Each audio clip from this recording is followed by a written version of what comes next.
Hi y'all, welcome back to my channel. My name is JupiterJames, where I awaken the astrologer within you. You know, I really do feel that before time of technology, we were a people and a culture that were able to look up at the stars and understand exactly what the universe wanted from us. And it is with that language we were able to understand and interpret our birth charts. That way we could decipher where our talents and our gifts and our lessons were. That way we got to our dreams further and faster. And so I'm just here to remind you of the innate language and the innate knowledge that you already know. That way you are able to help out your friends and your family and yourself get to your dreams further and faster. And so if that sounds good to you today, let's get into Mars in the 8th house. Mars in the 8th house is going to give me someone who is very motivated by the mystical arts. This person could be very motivated in getting other people's money and resources, and emotional intimacy is probably something that really drives them wild. You know, they're really a very sexually driven person. But before we dive deep into those aspects, let's go ahead and separate the aspects. That way we can take Mars and do what we want with it in other people's birth charts, and we can take the 8th house and do what we want with it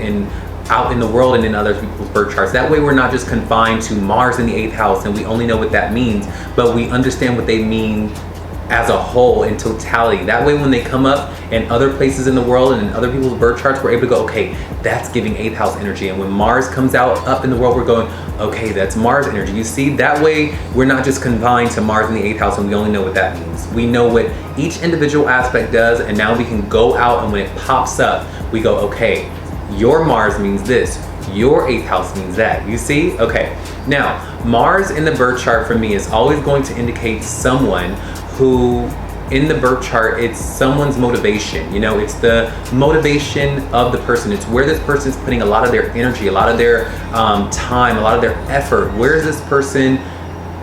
What's the MO? What is this person motivated by? What is this person taking action towards? It means action, conflict, and it means, sometimes it means conflict. Sometimes it means conflict. But with Mars, the planet, this is more so the energy and the drive and the will of the person. Where is this person putting their energy, drive, and will? Okay, it's the MO. I like to say it's the MO of the person. What's your MO? You know, what was your motivation behind that? And Mars will show you the motivation behind a person. What this person is motivated by. Now, with the 8th house, I like to say, is the house of transformation. It's the house of death and rebirth. Death and rebirth is transformation. I don't want you to think of actual death, even though it does mean that. Death and rebirth is just transformation. You know, we all have death and rebirths in our life. We go from a baby to we go from an infant to a toddler to a young little child to a preteen to a teen to an adult to a middle-aged adult to a grandfather to an old person. And those are transformational milestone pivotal moments in a life. And the 8th house rules that. We all go through transformations, and the 8th house rules that. Now, the 8th house is also ruled by Pluto and Mars, and it's also ruled by Scorpio. No matter what your sign that may color your 8th house may be, everyone's 8th house is ruled by Pluto, Mars, and Scorpio. And Pluto rules transformation. Scorpio rules transformation. And Mars, there's an energy, there's an action, there's a growth, right, with transformation.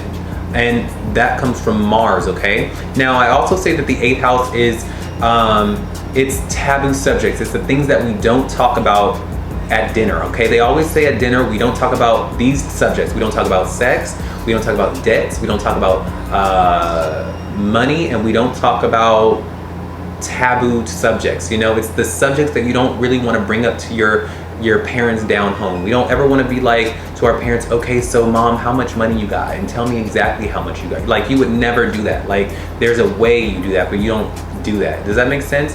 So this is also the house of inheritances, because remember, this is other people's money, other people's resources. And so, yeah, let's go ahead and combine those aspects now that we know what each aspect does, right? What happens when we take Mars and we throw it into the house of transformations, other people's resources, debts, taxes, sex, and intimacy, and close bonds of a person? What do we get? We get that. We get someone who is motivated and putting a lot of their action and will in cultivating intimate bonds with others. They probably want to know the secrets of others. They're going to probably want to be very motivated by getting other people's money, whether it be from their job or just who they are in life. They're going to be very skilled or putting effort in getting other people's money.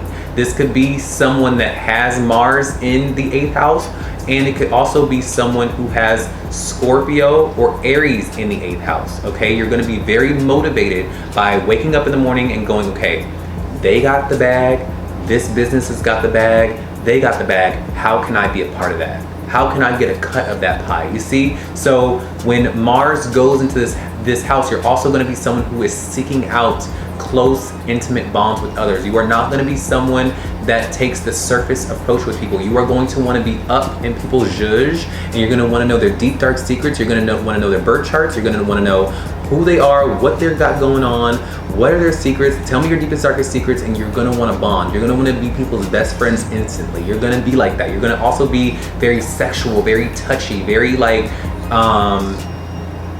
you're gonna want to know, and you are also gonna be very motivated by the mystical arts. You're gonna have a lot of drive in that. You're gonna be very curious about, okay, what is the undercurrent of this world that we're living in? What is the spiritual aspect of this life that we are living in? What is the psychic undercurrent of this life that we are living in? You're not gonna really take the surface, mundane approach. You're gonna be very driven in the mystical arts. I like to call them mystical arts: astrology, meditation, the universe, the cosmos, Reiki, all those things. You're gonna want to try to understand it, and you're gonna want to go towards it. You're gonna lean towards it. A lot of your motivations are gonna be in that. This could be someone who likes to do rituals, likes to do spells, because just for the act of doing it, you get off on doing it. You could be very good at using your body to do these things. So maybe like Kundalini or sex magic, like you could do that very well because you're using your body, you're using your actionary forces, and you're aligning them with the 8th house of magic and taboo and things like that, and rituals and mystical art. So I would say try to do like, what do they call that? It's not Kundalini, it's the tantric sex you could be very good at. Try that. I think that you would be very good at that. But I know that you are going to value sex, you're going to want sex, and you are going to be someone that is very sexually driven, and you are going to be someone who's very deep and want that deepness related back to you. You're going to be seeking out deep, intimate bonds with people, and also how to get other people's money and resources is something that is going to be very important to you. Okay, so yeah, that was my Mars in the 8th house video. If you have Mars in the 8th house, is this reading true for you? Let me know in the comments below. And while you're at it, could you also tell me the sign that your Mars in the 8th house is, and I will write back to you what that could mean for you. Okay, I will see y'all on the next video. Y'all have a great day. All right, bye.